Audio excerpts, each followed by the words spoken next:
The final episode of Doctor Who Series 12 is set to air on Sunday, and it looks like it's going to be big. And you know what else is big? No, not that. Mine's out of the gutter.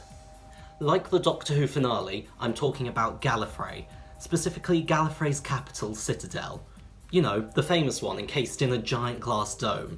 Yeah, that one. How big is Gallifrey's capital?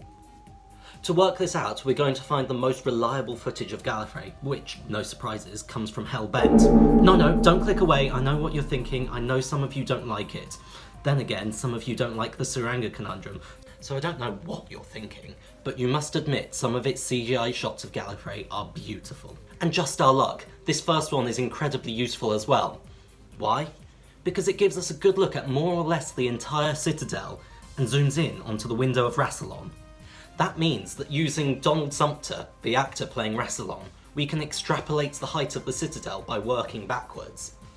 First, let's take a cut out of Rassilon and crop it to his height. By that I mean lose the top of his collar and the bottom of his robes.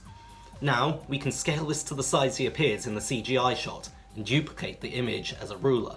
As we can see, this top section of the spire that the meeting room is in is roughly 10 Donald Sumpters high. I say roughly because if I spend my entire time working out exact measurements and considering parallax, Series 13 will be out by the time I finish, so we'll accept rough measurements from here on out. If we zoom out further, we can measure that the distance from the top of the spire to where it starts to get slightly wider is 210 Donald Sumpters. Zooming out even further, we can begin to calculate the distance between the top of the spires and the bottom of this larger bulge. Again, mind out of the gutter, on the Capitol's tallest building. As I mentioned, I'm not going for exact measurements, so I've adjusted the distance I'm measuring for parallax by eye. To work out what fraction of 210 Donald Sumpters this is, I've used Photoshop's handy gradient tool. Every hue, that is to say every fully saturated colour, gets assigned a value between 0 and 360. If I make a full 360 of rainbow gradient, gay rights, equal to 210 Donald Sumpters, I can duplicate this gradient and sample the hue at the lines where I'm measuring the distance, and Photoshop will tell me what value it has.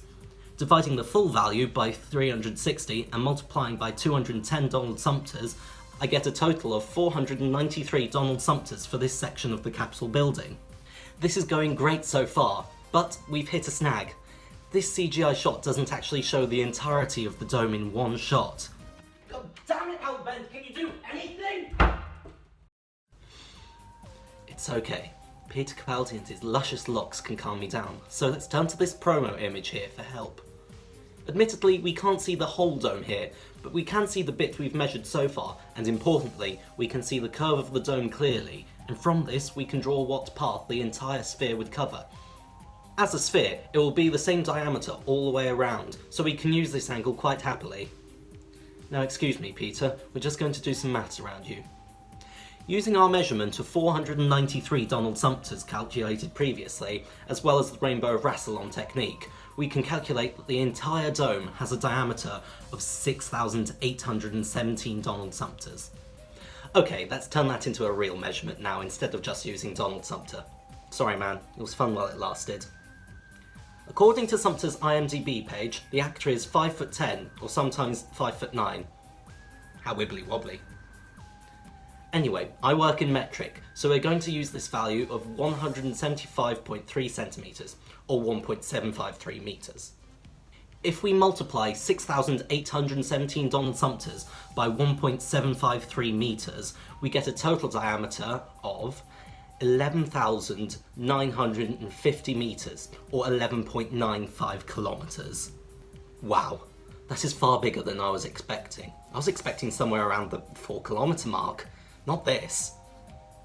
Some further maths can tell us that the dome has a radius of 5.98 kilometres and a circumference of 37.54 kilometres. Oh, and here are the measurements in imperial units for all of you still living in the 50s. We're still not finished though. The diameter of the dome isn't the full height of the Citadel. We need to know how tall the spires on top are and the elevation above ground level at which the sphere starts. There's a good view of the top of the Citadel's dome in the opening shot of the Name of the Doctor, so we'll use that. Using the same technique, we can put a value of 3,618 metres to this top part of the citadel. Back to Hellbent. At the start of this Hellbent shot, we can see the base of the dome. I used the perspective of this raised level, the distance between that and the ground, the rainbow of Rassilon, some basic maths, a pot of coffee, 12 jammy dodgers, and a fez to calculate this extra height as 370 metres. Okay, maybe not those last three things I listed. Add together all those values we've calculated and bish bash bosh, the total height of the capital of Gallifrey's domed citadel is 16.3 kilometres, or 10.19 miles. Wow. To give you an idea of the scale of that, I've made this graph comparing the heights of global landmarks, and simultaneously crashed my computer twice. The current tallest building in the world, the Burj Khalifa, is 830 metres tall. Here's how Sauron's Tower from Lord of the Rings and the Tyrell Corporation building from Blade Runner compare. Now here's how the Gallifreyan Capitol compares. Massive. Here's some top-down diagrams of how the citadel's size compares to well-known cities. The inner ring is the dome, and the outer ring is the trench around it. As you can see, it completely dwarfs central Paris, most of Manhattan, and all of central London. Imagine approaching London in the morning, and instead of this view, you're greeted by this. So what's the takeaway from this video? I don't really know. I just decided to work this out on a whim, and ended up making a video about it. I guess just love this brilliant, mad show that we call Doctor Who, and appreciate the magnificence of things while they still exist for us to wonder. Thanks, Chibnall.